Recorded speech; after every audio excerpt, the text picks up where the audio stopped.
আপনারা যদি লক্ষ্য করেন দেখতে পারবেন যে গোমতী যেই নদীটি রয়েছে সেই গোমতী নদীর কোল ঘেঁষে যেই গ্রামগুলো গড়ে উঠেছিল সেই গ্রামগুলো এখন পুরোটাই পানির নিচে। এবং যে মসজিদ দেখতে পাচ্ছেন, যে মসজিদটি আপনাদেরকে দেখানোর চেষ্টা করছি, সেই মসজিদটি ইতিমধ্যে পানির নিচে তলিয়ে গেছে। এবং শুধু মসজিদ না, আশপাশে যে বাড়ি ঘরগুলো আছে সেই পুরো বাড়ি ঘরগুলোই এখন পানির নিচে। মসজিদের যে অবকাঠামোটা আছে, অবকাঠামোর ঠিক উপরের অংশ যে টিনটি, সেই টিনগুলো শুধু দেখা যাচ্ছে এবং লেখা রয়েছে রওশন মনোয়ারা মসনদ জামে মসজিদ, সেইটুকু শুধু দেখা যাচ্ছে। পাশাপাশি অন্যান্য জায়গায় যে পাশের দিয়ে যে নির্মাণগুলো রয়েছে সেগুলো ইতিমধ্যে পানির নিচে তলিয়ে গেছে। এবং এটাই হলো গোমতী নদীর ঠিক পাড়, অর্থাৎ আর কয়েক ফুট গেলেই গোমতী নদীর মূল যেই নদী সেই মূল নদী।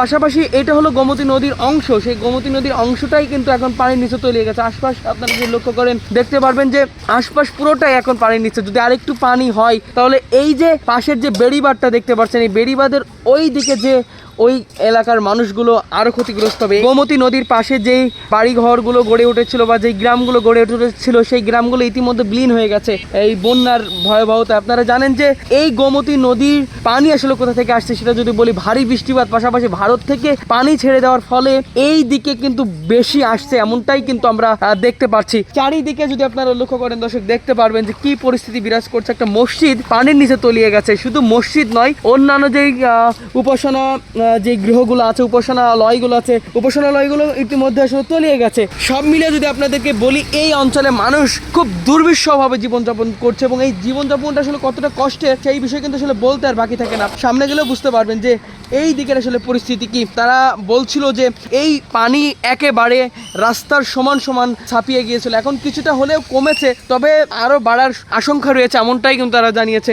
আমরা দেখতে পাচ্ছি মসজিদের পাশে একটি মাদ্রাসা, সেই মাদ্রাসাও কিন্তু এখন পানির নিচে। এবং এই এলাকার মানুষও কিন্তু জানিয়েছে যে এই বন্যার ফলে তাদের খুব সমস্যা সৃষ্টি হচ্ছে, শুকনা খাবার থেকে শুরু করে, যেহেতু আসলে থাকার জায়গা নেই, কোনোভাবেই রাস্তার ধারে তাঁবু টাঙিয়ে তারা থাকছে, এমনটাই কিন্তু আমরা দেখতে পাচ্ছি। পাশাপাশি তাদের কাছে যখন কথা বলি তারা আমাদেরকে জানিয়েছে যে তাদের যদি আসলে একটু শুকনো খাবার পাশাপাশি একটু থাকার জায়গা হতো তাহলে হয়তো তাদের একটু হলে স্বস্তি ফিরতো। আমরা ঘুরে ঘুরে দেখেছি এই কুমিল্লা অঞ্চলগুলোতে, কুমিল্লা অঞ্চলের একেবারে গোমতী নদীর পাশ ঘেঁষে যেই নগরগুলো, যেই গ্রামগুলো গড়ে উঠেছিল সেই গ্রামগুলো আজকে দেখার মতো অবস্থা নেই। চারিদিকে পানি থই থই করছে, যেদিকে চোখ যাবে সেদিকেই পানি দেখতে পারবেন দর্শক। এবং মসজিদ পর্যন্ত আসলে পানির নিচে, তাহলে বুঝতে আর বাকি থাকে না তাহলে কতটা ভয়াবহকর রূপ ধারণ করছে। আমরা কুমিল্লা যেই চাঁদপুর আছে সেই চাঁদপুরের ব্রিজের ঠিক পাশে অবস্থান করছে, অর্থাৎ গোমতী নদীর ঠিক পাশে। এবং গোমতী নদীর চারিদিকে পানি থই থই, এবং এই থই থই পানির মধ্যে বর্তমান পরিস্থিতি এমনটাই কিন্তু দেখতে পাচ্ছি। এবং আর কিছু সময় পানি হলে বা বন্যার পানি যদি আসলে ভারত থেকে আসে সেক্ষেত্রে কিন্তু অপর সাইডের গ্রামটি, ওই অপর সাইডের গ্রামটা কিছুটা হলেও ভালো আছে, তবে এই দিকের মানুষগুলো কোনোভাবেই কিন্তু ভালো নেই। এই এলাকার মানুষ একেবারে নাজেহাল অবস্থা এবং চারিদিকে পানি থই থই করছে, সেটা কিন্তু আমরা নিজের চোখেই দেখতে পাচ্ছি। এই এলাকার মানুষের থাকার জায়গা নেই, খাবারের ব্যবস্থা নাই, খুব দুর্বিষহভাবে জীবনযাপন করছে।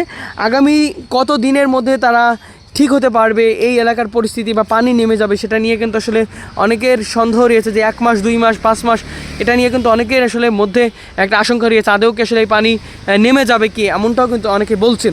দর্শক বর্তমান একেবারে চাঁদপুরের যে অবস্থা সেটা কিন্তু পুরো এলাকা পানির নিচে তলিয়ে গেছে, সেটাই কিন্তু আপনাদেরকে দেখানোর চেষ্টা করছিলাম।